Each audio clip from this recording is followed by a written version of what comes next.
lot of people have asked me in the past to review platforms like Gamma as well as Dyson that actively manage your liquidity for you in Uniswap v3. That way you can just sit back, relax, and earn passive income, right? So I actually put some of my own money behind this in both Gamma as well as Dyson and tested out the strategies within these platforms to see if active liquidity management is actually worth it. Now, Dyson Money is a platform built by the Sphere Finance team, which considers themselves the S&P 500 of crypto, and I'm very, very bullish on the Sphere Finance ecosystem, and I hold some Sphere myself. I think they're building amazing products. I think the people behind Sphere Finance and the ecosystem are absolute geniuses. And with Gamma Active Liquidity Management, I think this is a pretty cool system as well, being able to deposit your cryptocurrency into Gamma and then actively manage the pools for you. However, I want to give you a full disclaimer. I'm down on both my positions, but let's talk about why I'm down and how this could have been avoided and what actually went wrong. So first off, to go over Dyson, I initially deposited 447 Matic and $326 of USDC. So that was $550 of Matic and once again $326 of USDC, putting me at a total of $876. First off, I want to start with Dyson Money. I initially invested into the Matic to USDC pool on the Polygon network.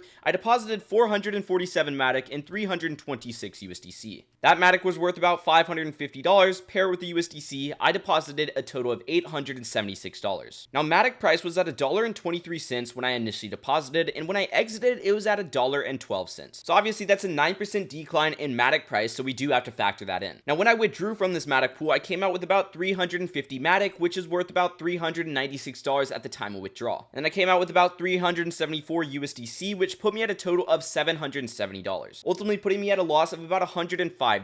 But you do have to keep in mind that Dyson automatically compounds your yield, which means that my yield that I obtained was actually in this withdrawal right here. And I will say that I was invested into this pool for about 55 days, so it's not like I barely collected any yield or anything like that. So that means that the actual loss on my capital would be way more than $105 because this contains the fees that I was actually paid. And unfortunately, there's not a way to calculate how many fees I was actually paid during that period of time. We can just assume that the actual capital loss was more than $105. Now, if I would have held my initial Matic of 447 and my initial USDC of 326, I would have came out with about $826 at current price, which would have only been about a $50 loss. And if we actually do the math, I came out with about a $57 loss from being in this liquidity pool, and that's the impermanent loss that I incurred. But obviously, this impermanent loss right here is probably a lot more simply due to the fact that my actual capital would have declined more because the fees were compounded. And to put that in perspective, that's about 6.5% in impermanent loss. And to be more realistic, I'm going to assume that the impermanent loss was actually around 12 to 13% because remember, the 770 that I withdrew includes the yield that I was paid. So let's talk about why this actually happened. And I believe the main reason why this actually happened is because the range of this pool is too narrow, which means that impermanent loss is actually expedited and it comes a lot more fast. And the way this algorithm works is it constantly does rebalancing to this portfolio to ensure that the price remains in range. And whenever it does do that rebalancing, it is finalizing impermanent loss. So when impermanent loss is constantly being finalized and becoming permanent loss, it starts to add up very, very quickly. And I do believe if we were in a bull market when price was just continuing to go up, then I would be at a decent amount of profit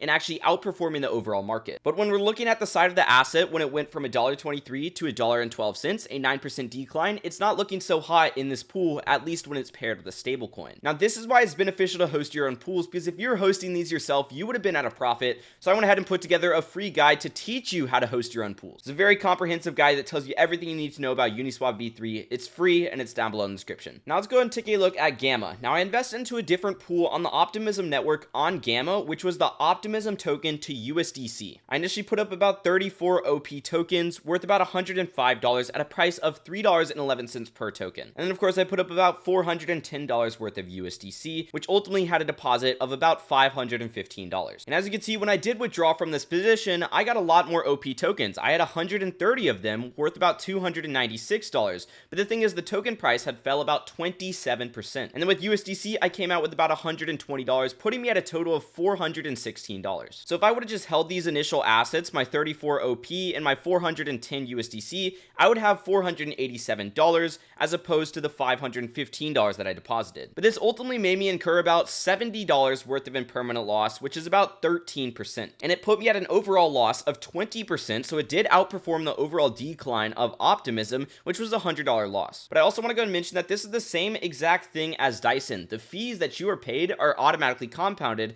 so realistically, our impermanent loss was a lot more, and our actual capital declined a lot more. If we completely take out the fees that we were paid, which once again, we can't get an accurate number on, but we can assume that our capital would have declined about 18 to 20%. So this is most most likely the same exact thing as Dyson. Since constant rebalancing is done and the ranges are narrow, it's finalizing that impermanent loss. And just like Dyson, I do think that this strategy would have performed very well if the market was just constantly going up, or if Optimism token was at a higher price point than when we initially started. I do want to go and show you an example of how this would compare to a broad range pool of $1 to $1.40 per Matic token. So remember, we were in this pool for 55 days. Our initial deposit price was $1.23 and our exit price was $1.12. So assuming we invested the same amount of capital into a pool with the range of $1 to $1.40, then we would have came out with about $834, which means we would have lost a total of 1.35% to impermanent loss, only $11 compared to the overall $55 that we lost in the 6.5%. Now, if we go ahead and throw fees in the mix, assume that we are in this position for 55 days, we would have had about $75 in fees earned, meaning that we would still be at a profit. Now, we are in the Gamma pool for about 60 days, so just a little bit longer than the Dyson pool. We deposited $515 at $3.11 per OP token and exited at $2.27. Assuming we are in a pool with the range of $2 to $4 per OP token,